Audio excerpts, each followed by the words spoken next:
स्वागत है बच्चों। मैं अनिल कुमार सिंह, सहायक अध्यापक पंडित दीनदयाल उपाध्याय राजकीय मॉडल इंटर कॉलेज पचनी की। बच्चों, आज हम सामाजिक विज्ञान में जो हमारा उप विषय है इतिहास, जिसको हम अपनी पुस्तक में भारत और समकालीन विश्व भाग 1 के नाम पर जानते हैं, उसका जो हमारा पहला अध्याय है फ्रांसीसी क्रांति, आज हम उसको प्रारंभ करेंगे। इस पाठ के अंतर्गत हमारा जो आज का प्रकरण रहेगा वो रहेगा 18वीं सदी के उत्तरार्ध में फ्रांसीसी समाज तथा क्रांति की शुरुआत। हम इस पाठ को कुल 4 या 5 भागों में बांटेंगे।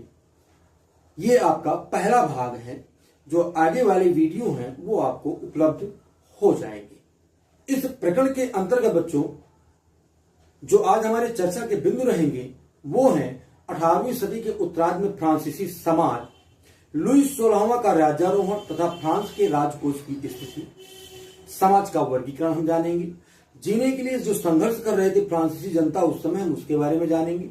जीविका का कैसे संकट उत्पन्न हुआ था, हम इसके बारे में आज जानेंगे। उभरते मध्यम वर्ग द्वारा विशेषाधिकारों के अंत की कल्पना किस तरह से फ्रांसीसी समाज में की गई, हम इसके बारे में जानेंगे। और क्रांति का प्रारंभ किस तरह से हुआ बच्चों, हम इसके बारे में भी जानकारी लेंगे। पाठ को प्रारंभ करने से पहले मैं आपको बच्चों पूर्व ज्ञान से जोड़ना चाहता हूं। कक्षा 8 की इतिहास की पुस्तक में अध्याय 5 में आपने एक पाठ पढ़ा था। उसी पाठ से मैं कुछ प्रश्न लेना चाहता हूं। नाना साहेब, तात्या टोपे, झांसी की रानी तथा कुंवर सिंह आदि ने किस योजना का कार्य प्रारंभ किया था? भारत में प्रथम स्वतंत्रता संघर्ष की योजना का कार्य आरंभ किया था। बच्चों, इस स्वतंत्रता संघर्ष में भारत देश में व्यापक रूप से क्रांतिकारियों द्वारा विद्रोह की जो योजना बनाई गई थी, इस योजना को हम किस नाम से जानते हैं? सन 1857 की क्रांति के नाम से। फ्रांसीसी क्रांति के बारे में बच्चों आप क्या जानते हैं?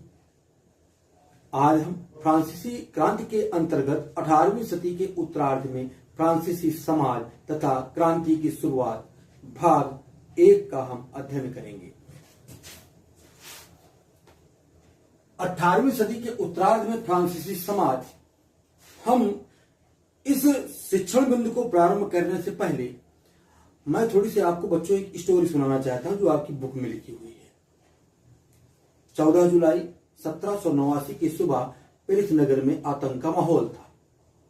सम्राट ने सेना को शहर में घुसने का आदेश दे दिया था।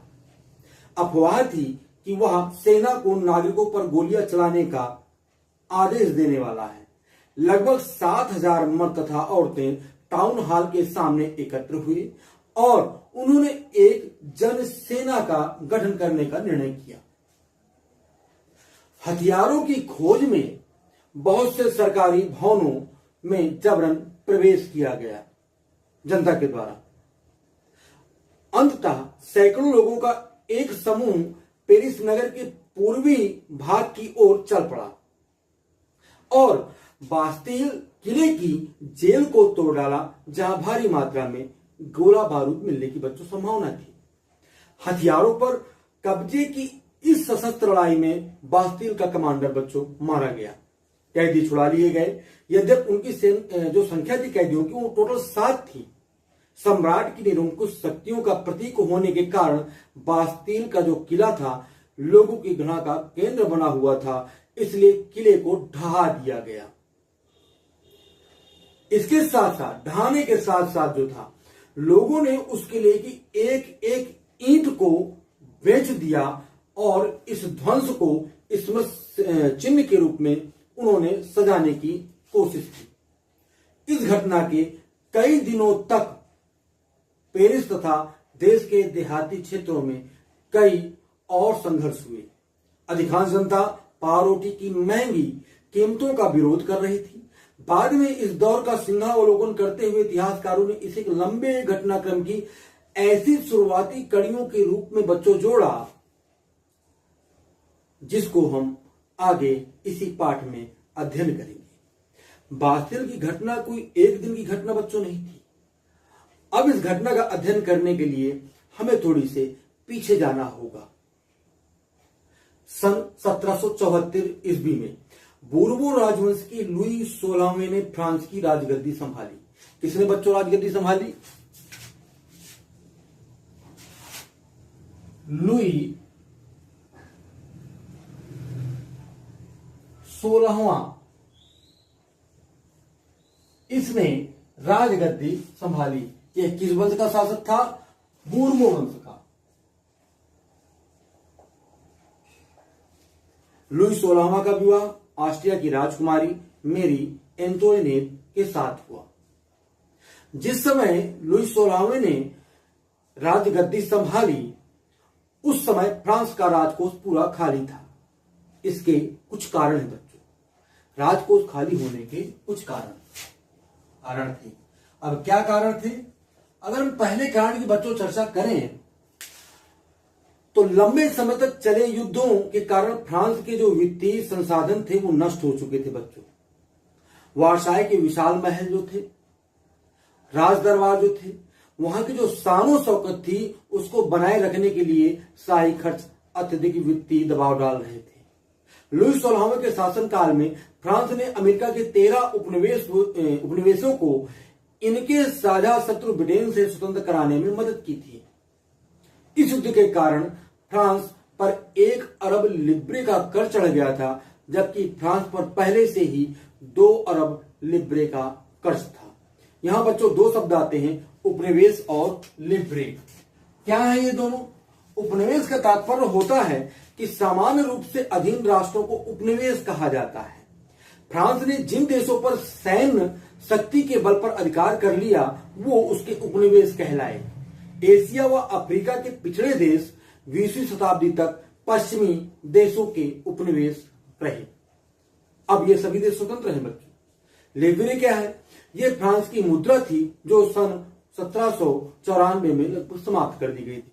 जो कर्जदाता थे, कर्जदाता सरकार के 10% ब्याज की मांग करने लगे थे। ऐसी स्थिति में फ्रांसीसी सरकार बजट का बहुत बड़ा भाग जो है बढ़ते जा रहे कर्ज को चुकाने में खर्च कर रही थी।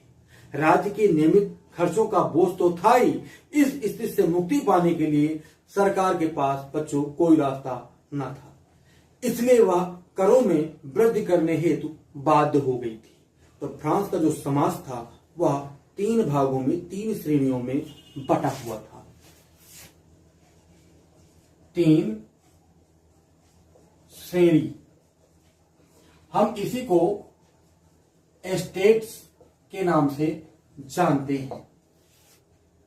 प्रथम एस्टेट, ये वर्ग चर्च के विशेष कार्यों को करने वाले एक व्यक्तियों का समूह था। इस वर्ग के लोगों को जन्म से कुछ विशेष अधिकार प्राप्त थे, जैसे राज्य को देने वाले करों से इनको छूट प्राप्त थी। चर्च किसानों से टाइद नामक धार्मिक कर वसूलता था। चर्च की अपनी सरकार तथा कर्मचारी होते थे। उच्च पादरियों का जीवन भोग विलास से भरपूर था। ये प्रथम एस्टेट था फ्रांस का। द्वितीय एस्टेट की बात करें तो इसमें कुलीन वर्ग आते थे। इस वर्ग में धनी और कुलीन व्यक्ति शामिल थे। ये जनता का शोषण करते थे। इन्हें राज्य को दिए जाने वाले करों से भी छूट प्राप्त थी। इस वर्ग के सदस्यों को भी कुछ सामंती विशेषाधिकार प्राप्त थे, जैसे सामंत कर जो ये किसानों से वसूल करते थे। इस वर्ग को जनता से भेंट लेने का भी अधिकार प्राप्त था। तृतीय स्टेट में आते हैं बच्चों, तो जनसंख्या के शेष बचे सभी लोग तृतीय स्टेट से संबंधित थे। अब तृतीय स्टेट का मतलब क्या है? जैसे बड़े व्यवसायी, व्यापारी, अदालती कर्मचारी, वकील आदि, ये सभी लोग तृतीय स्टेट के अंतर्गत बच्चों आते थे। इस वर्ग के संबंधित लोगों के विशेषाधिकार बच्चों सीमित थे तथा इन्हें राज्य को सीधे टाइल यानी प्रत्यक्ष कर जो था एक कर देना पड़ता था, जिसको टाइल के नाम जानते थे। तृतीय स्टेट के सभी सदस्यों को टाइल नामक धार्मिक कर भी चुकाना पड़ता था। ये लोग कुलीनों को राजनीतिक तथा सामाजिक विकास में बाधक मानते थे। प्रथम स्टेट है, द्वितीय स्टेट है, यह दोनों कोई कर नहीं दे रहे हैं। प्रथम स्टेट वाले टाइड क्या है? चर्च द्वारा वसूल किया जाने वाला कर। अब कैसा वसूल किया जाता है? कृषि का जितनी भी उपज हो रही उसका 10% आपको चर्च को देना होगा। टाइल क्या है? जनता द्वारा वह कर जो सीधे राज्य को अदा किया जाता है। जीने का संघर्ष,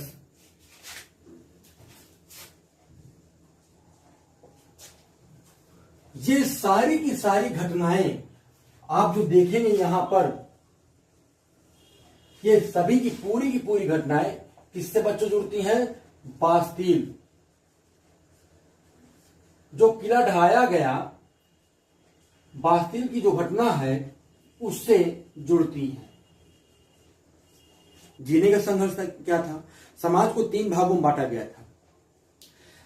फ्रांस की जो जनसंख्या थी लगभग वही 1715 ईस्वी में लगभग 2.3 करोड़ के आसपास थी। कितनी थी? 1715 ईस्वी में 2.3 करोड़ के आसपास। 1789 ईस्वी में जब बास्तील का दुर्ग ढहाया गया, 1789 ईस्वी में, तो उस समय तक फ्रांस की जो जनता है, जो वहां की जनसंख्या थी, वह कितने हो गई? 1789 में लगभग 2.8 करोड़। कितनी हो गई? 2.8 करोड़। जनता बढ़ गई, जनसंख्या बढ़ गई, मांगे बढ़ेंगी, उपभोग की चीजें आएंगी। अब देखा जाए अनाज उत्पादन की तुलना में इसकी मांग में तीव्र दर से बढ़ती हुई, जनसंख्या बढ़ रही इसलिए, किंतु उत्पादन उतना नहीं हुआ जितना होना चाहिए था। खाद्य सामग्रियों की कीमतें बढ़ने लगी, कारखानों में काम कर रहे मजदूरों को उनकी निर्धारित मजदूरी नहीं मिल रही थी और स्थिति ज्यादा खराब हो गई जब फसलें सूखे या ओले के प्रकोप से नष्ट हो गई। इसके अतिरिक्त भ्रष्टाचार, धार्मिक स्वतंत्रता की कमी व बढ़ती महंगाई, अन्यायपूर्ण कर प्रणाली, राजाओं की जो फिजूल खर्ची थी, वह सब कहीं ना कहीं तृतीय एस्टेट के लोगों के जीवन को प्रभावित करने लगी। जीने के लिए कहीं ना कहीं जनता संघर्ष कर रही थी। जीविका का संकट कैसे उत्पन्न होता है, थोड़ी इसको समझते हैं। फ्रांस के अधिकांश लोगों का मुख्य जो भोजन था वो क्या था? पावरोटी था। मांग की तुलना में अनाज का उत्पादन तो कम होने के कारण पावरोटी की कीमत जो थी उसमें तीव्र तरह से वृद्धि हो रही थी, क्योंकि अनाज का उत्पादन कम हो रहा था, मांग बढ़ रही थी, पावरोटी की मांग ज्यादा थी, इसलिए कीमतें बढ़ रही थी। स्थिति तब और खराब हो जाती थी जब सूखे और ओले के प्रकोप के कारण अनाज की पैदावार बच्चों बहुत कम हो जाती थी। ऐसी स्थिति में रोजी रोटी का संकट उत्पन्न हो जाता था, जिसे जीविका संकट के रूप में जाना जाता है। बच्चों, चार्ट लगा रहा हूं आपके लिए। खराब फसल है, खराब फसल होती है तो क्या होता है? अन्नाभाव होता है, अन्न का अभाव हो जाता है। अन्न के अभाव से खाद्य पदार्थों की बड़े जो कीमतें होती हैं बढ़ जाती हैं। अब आगे जब देखेंगे आप कि अब गरीब गुरबा पावरोटी नहीं खरीद सकते हैं। अब अगर पावरोटी नहीं खरीद पाएंगे, भोजन सही नहीं मिलेगा, तो उनका कमजोर शरीर हो जाएगा, महामारी आएगी और मृतकों की संख्या में वृद्धि होगी।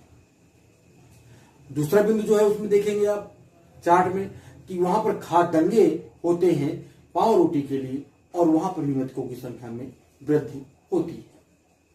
इस तरह से कहीं ना कहीं यहां पर जीविका का संकट उत्पन्न हो जाता है। बच्चों, उभरते मध्यम वर्ग ने अपने विशेषाधिकारों के अंत की कल्पना कर ली थी। किसने?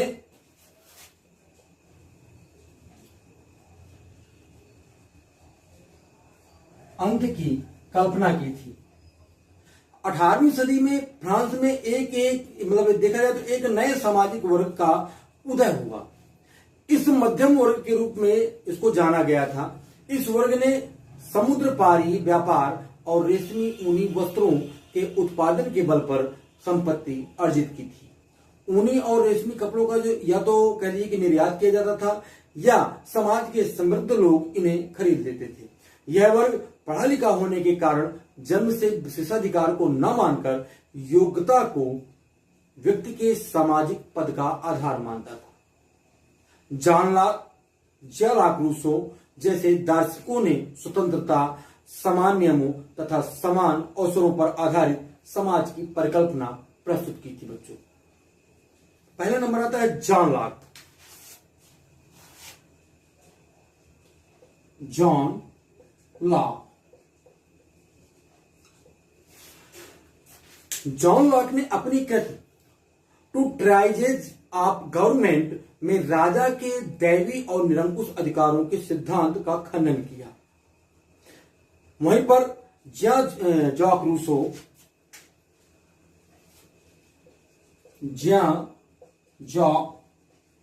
रूसो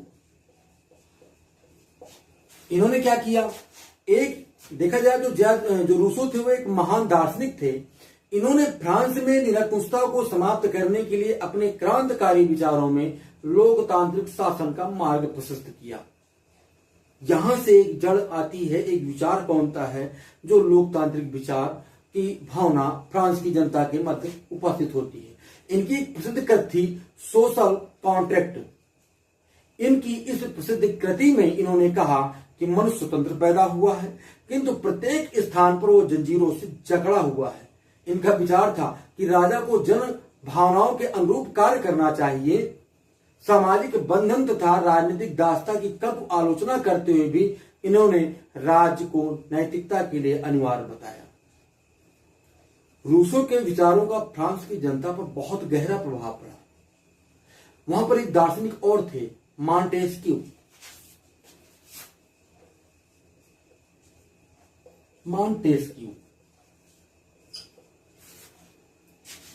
यह भी एक महान विचारक और लेखक थे। यह गणतंत्रीय लोकतंत्र के समर्थक थे। कैसा गणतंत्रीय लोकतंत्र? ये राजा के दैवी अधिकारों के सिद्धांतों के घोर आलोचक थे। इंग्लैंड की शासन पद्धति का इन पर गहरा प्रभाव था। ये फ्रांस में एक ऐसी शासन व्यवस्था चाहते थे जैसी कहीं अन्य जगह पर हो, राजा के सिद्धांतों के आधार पर नहीं। The spirit of the laws नामक अपने प्रसिद्ध ग्रंथ में इन्होंने अपने सिद्धांतों की विस्तृत व्याख्या भी की। लॉक, रूसो, मॉन्टेस्क्यू जैसे बौद्धिक विचारों से प्रभावित होकर फ्रांस के लोग न्याय, समानता और स्वतंत्रता के लिए बच्चों प्रयत्नशील हो गए।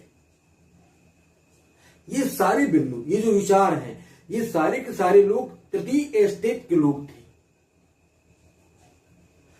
ये सारी विचारधाराएं जो हैं, ये जितनी भी बातें आ रही हैं, ये सब आपस में जुड़ने के बाद में सीधा यहीं पर पहुंचती हैं बच्चों, फ्रांस की क्रांति की शुरुआत पर। तो राजा के सीमित अधिकार, 3 एस्टेट में जनरल बटा हुआ था, पूरा का पूरा वहां पर 3 एस्टेट में पूरा समाज बटा हुआ था, लेकिन फिर भी ऐसी स्थिति में भी राजा के अधिकार सीमित थे। हम पहले भी शुरुआत करते हैं, कैसे सीमित थे? प्राचीन राजतंत्र के अंतर्गत सम्राट अपनी मर्जी से कर नहीं लगा सकता था। कर लगाने के लिए उसे स्टेटस जनरल अर्थात प्रतिनिधि सभा की स्वीकृति लेनी पड़ती थी। प्राचीन राजतंत्र क्या है?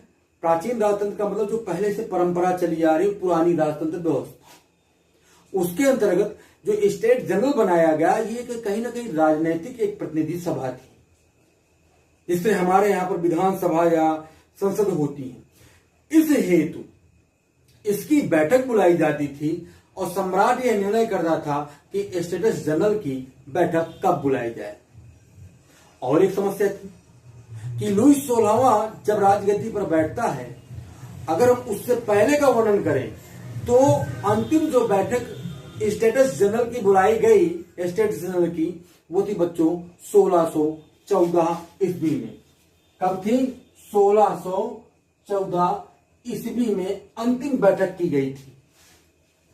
अब देखा जाए कि नए कर कैसे आएंगे, तो नए करों के प्रस्ताव के अनुमोदन के लिए बैठक की गई। 5 मई 1789 को फ्रांसीसी सम्राट लुई 16वें ने करों के प्रस्ताव के अनुमोदन हेतु स्टेट जनरल की बैठक बुलाई।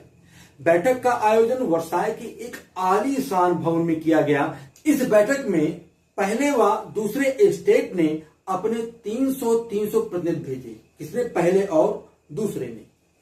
अगर हम कहें कि पहला स्टेट 300 और दूसरा इनका भी 300, और जो तीसरा स्टेट था वह पूरी जनता का था, जो अन्य लोग थे, इन्होंने 600 प्रतिनिधि भेजे। कितने? 600 प्रतिनिधि। अब वहां पर बैठक जब प्रारंभ हुई तो पहली जो कतार थी उनमें जो है ये मान लो कि इस साइड में आपके जो है पहले स्टेट वाले बैठ गए, इस साइड में आपके द्वितीय स्टेट वाले बैठ गए। जो तृतीय स्टेट वाले भाग लेने आए थे यह दूसरे स्टेट के सदस्यों के पीछे खड़े किए गए। तीसरे स्टेट का प्रतिनिधित्व समृद्ध व शिक्षित वर्ग के लोग कर रहे थे, जिनमें बहुत सारे, मैंने आपको 3 तो विद्वान वैसे उन्होंने बता दिया, और भी बहुत सारे पढ़े लिखे लोग थे। किसानों व स्त्रियों या फिर कामगारों को सभा में प्रवेश करने की मनाही थी। यह अवश्य था कि लगभग 40,000 पत्रों के माध्यम से उनकी मांगों एवं शिकायतों की एक सूची बनाई गई थी। इस सूची को प्रतिनिधि अपने साथ लेकर के बच्चों आए हुए थे। वहां पर क्या था कि स्टेट जनरल प्रतिनिधि सभा के जो नियम थे, नियमों के अनुसार प्रत्येक वर्ग को एक मत देने का अधिकार था। 300 लोग, प्रथम स्टेट 1 मत माना जाएगा, द्वितीय स्टेट 1 मत माना जाएगा। इस तरह देखा जाए तो यदि वहां पर तृतीय स्टेट में 600 लोग हैं तो 600 के 2 मत बनते हैं, लेकिन नहीं, एक ही मत रहेगा। अब प्रथम स्टेट और दूसरा स्टेट जो था उनके ऊपर कोई कर था नहीं, तीसरे स्टेट के ऊपर ही कर था। तो देखा जाए तो वो सदैव अल्पमत में ही तीसरा स्टेट बना रहता था। तीसरे स्टेट के जो लोग थे उनके प्रतिनिधियों ने मांग रखी कि पूरी सभा द्वारा मतदान कराया जाए, जिसमें प्रत्येक सदस्य को 1 मत देने का अधिकार हो। यह एक नई मांग थी जिसे सम्राट ने अस्वीकार कर दिया। इस बात से नाराज होकर तीसरा स्टेट के प्रतिनिधि विरोध करते हुए सभा से बच्चों बाहर चले गए। तीसरे स्टेट के जो प्रतिनिधि थे, जो उन्होंने मांग की थी कि प्रत्येक सदस्य को 1 मत देने का अधिकार, यह रूसों के लोकतांत्रिक सिद्धांत से कहीं न कहीं प्रेरित थी। तीसरे स्टेट के प्रतिनिधि स्वयं को संपूर्ण फ्रांसीसी राष्ट्र का प्रतिनिधि मानते थे। तीसरे स्टेट के जो प्रतिनिधि थे उन्होंने 20 जून 1789 को, कब? 20 जून 1789, 20 जून 1789 को वार्साय के इंडोर टेनिस कोर्ट में एकत्रित हुए और स्वयं को नेशनल असेंबली घोषित कर दिया। यहां से अब राजनीति बदलेगी बच्चों। यही नेशनल असेंबली बाद में कहीं ना कहीं सत्ता पर आती है, इसलिए इस शब्द को याद रखना कि 20 जून 1789 को वार्साय के इंडोर टेनिस कोर्ट में लोग इकट्ठे हुए और उन्होंने स्वयं को क्या घोषित किया? National assembly.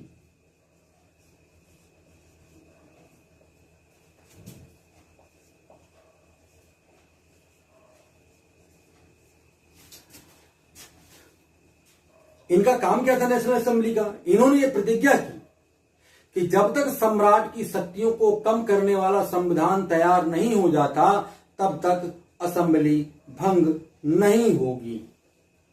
इसी को टेनिस कोर्ट की शपथ के नाम से भी बच्चों जाना जाता है। यहां पर मिराबे और आवेसी का बहुत बड़ा योगदान था। इस समय जो है तीसरे स्टेट का नेतृत्व मिराबे और आवेसी कर रहे थे।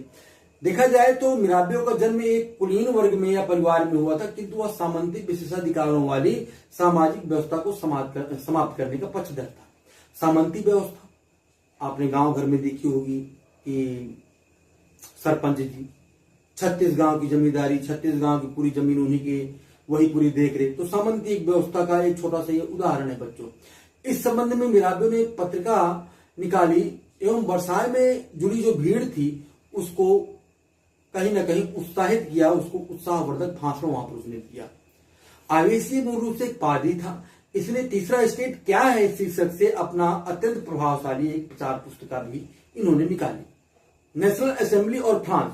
जिस समय देखा जाए कि नेशनल असेंबली संविधान की रूपरेखा तैयार कर रही थी, उसी समय संपूर्ण फ्रांस में आंदोलन हो रहे थे।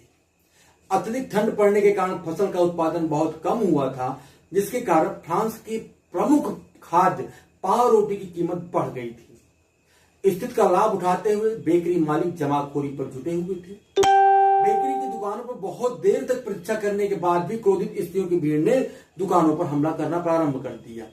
स्थिति पर नियंत्रण करने हेतु सम्राट ने सेना को पेरिस में प्रवेश करने की इजाजत दे दी। आप बास्तील दुर्ग की तरफ बढ़ रहे हैं। अब ये खबर मैंने शुरुआत में आपको कहानी सुनाई थी कि उन्होंने पेरिस में प्रवेश करने की इजाजत दे दी। लुई 16वें ने भीड़ का पलड़ा भारी पड़ा। उसने 14 जुलाई 1789 ईस्वी को बास्तील के किले पर हमला करके उसको नष्ट कर दिया। इतनी घटनाएं बच्चों बास्तील दुर्ग के पतन तक की हैं। कैसे राजवंश का शासन आता है, कैसे वहां पर राजकोष खाली होता है, समाज की स्थिति क्या थी, ये सारे बिंदु कहीं ना कहीं आपस में आते हैं। कैसे नेशनल असेंबली का गठन होता है, कैसे वो लोकतांत्रिक मांगों को मानने लगते हैं, ये सारी की सारी घटनाएं बास्तील दुर्ग की घटना से बच्चों जुड़ी हुई होती हैं। फ्रांस के ग्रामीण क्षेत्रों में यह अफवाह फैली कि जागीरों के स्वामियों ने किराए पर लठैतों एवं लुटेरों को बुलाया है, लुटेरों को, और ये पकी हुई फसलों को नष्ट करने के लिए निकल पड़े हैं। किसान भयभीत थे। कई जिलों में ग्रामीण किलों को कुदालों और बेलचों से ढहा दिया गया। किसानों के द्वारा अन्न भंडारों को लूट लिया गया। लगान संबंधी कागजातों को जला दिया गया। ऐसी दशा में कुलीन बड़ी संख्या में अपनी जागीरें छोड़ करके भाग गए। इनमें से बहुत से लोगों ने पड़ोसी देशों में जाकर के शरण भी ली। आप देखेंगे बच्चों यहां पर मैप में कि फ्रांसीसी क्रांति से संबंधित जो स्थान है 4 है यहां पर कुल। पेरिस, सेंट रोटिन, नॉर्मंडी और मार्सेल्स। बाकी आप देखेंगे यहां पर कि जो तीर एरो है आपका, पहले त्रिभुज के आकार वाले कुछ बिंदुओं को देखिए। ये 1789 की फ्रांसीसी क्रांति की शुरुआत की विद्रोह वाले क्षेत्र में बच्चों। जो डॉट में निशान लगा हुआ है यह क्रांति के समय भगदड़ के बाहरी हिस्से थे, और जो तीर के निशान चल रहे हैं आपके, ये सारे के सारे कहीं ना कहीं भय की लहर की विस्तार को बता रहे हैं। साथ ही जो नक्शे में लाइनिंग खींची हुई हैं, इन लाइनिंग का मतलब है कि भय की लहरों से अप्रभावित प्रमुख इलाके। बच्चों अब तक आप देखेंगे अगर तो यहां पर 18वीं सदी के उत्तरार्ध में फ्रांसीसी समाज पर हमने चर्चा की, जिसमें हम राजकोष खाली होने के कारण तथा समाज के बारे में कि कितनी श्रेणियों में समाज को बांटा गया इसके बारे में अध्ययन किया। जीने के लिए जो संघर्ष था हमने उसका अध्ययन किया। जीविका को जो संकट था बच्चों हमने उसके बारे में अध्ययन किया। उभरते मध्यम वर्ग ने अपने विशेषाधिकारों के अंत की कैसे कल्पना की और वहां पर जॉन लॉक, जॉर्ज रूसो और मॉन्टेस्क्यू का क्या योगदान रहा उसके बारे में जाना। उभरते मध्यम वर्ग द्वारा जो विशेषाधिकारों के अंत की कल्पना की गई उसका क्या प्रभाव आया बाद में और कैसे क्रांति की शुरुआत हुई, हमने इसके बारे में आज जाना बच्चों। मैं बच्चों ग्रह कार्य लगा रहा हूं, नोट कर लें। 18वीं सदी के उत्तरार्ध में फ्रांसीसी समाज के बारे में वर्णन करो, पहला प्रश्न। दूसरा, जीविका का संकट पर टिप्पणी लिखो। नंबर तीसरा, फ्रांसीसी क्रांति की शुरुआत कैसे हुई वर्णन करो। बच्चों अगले वीडियो में हम अध्याय 1 फ्रांसीसी क्रांति, जिसके अंतर्गत फ्रांस का संवैधानिक राजतंत्र बनना, फ्रांस में राजतंत्र का उन्मूलन और गणतंत्र की स्थापना तथा क्या महिलाओं के लिए भी क्रांति हुई, भाग 2 का अध्ययन करेंगे। धन्यवाद।